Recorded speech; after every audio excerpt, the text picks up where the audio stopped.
Alright, so in this problem we have a boat trying to cross a river, but there's a current in the river. And the boat is making no effort to fight this current whatsoever. So it is basically heading directly across the river and it's just going to go with the current. So what we can do in this situation is we can basically ignore the current for the first part of this problem.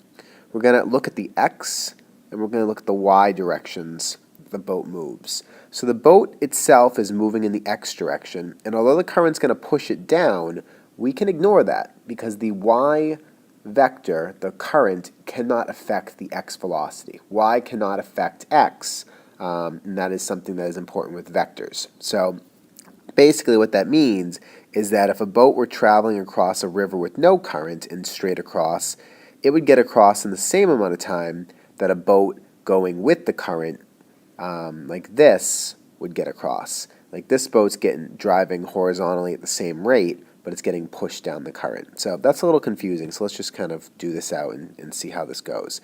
So the boat is trying to cross the river that's 120 meters wide. So I'm going to say delta x is 120 meters.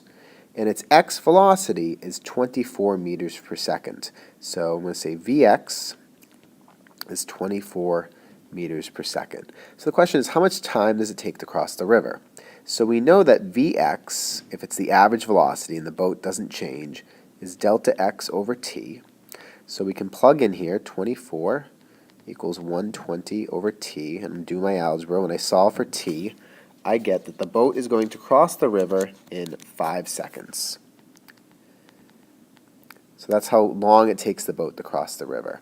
Now in the y direction, delta y, it tells us is 45 meters downstream. And they don't tell us the speed of the river, Vy, but we know the time that you're moving downstream is also 5 seconds. In other words, if a boat is going directly east and it takes 5 seconds to cross this river, that means the boat's going to have 5 seconds to be pushed downriver by the stream.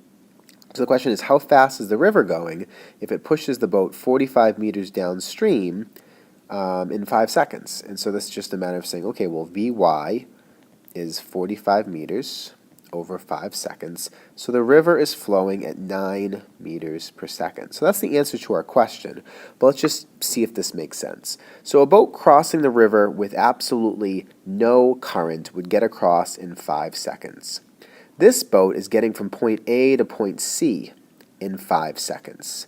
You might say, well, how can it cross a longer distance, because A to C is a longer distance, in only 5 seconds?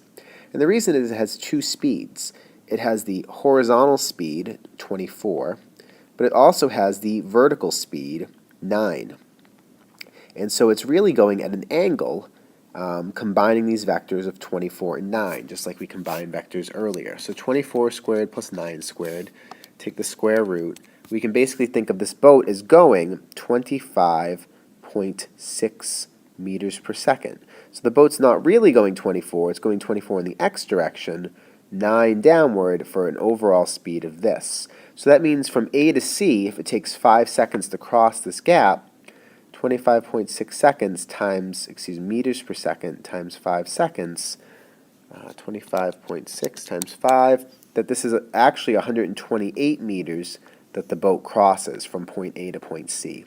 And if we want, we can prove that. So if this is 120 across the river, and we said it was 45 meters down, then we can calculate this length. And if you go through and do it with the Pythagorean theorem once again, you will find that this actually comes out to about 128. Because I rounded, it's going to be slightly off.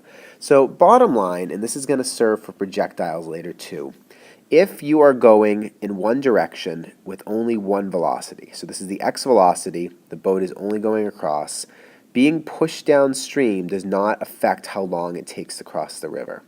What it will affect is how far down the river you go. So in both cases, you are moving that direction for the same amount of time.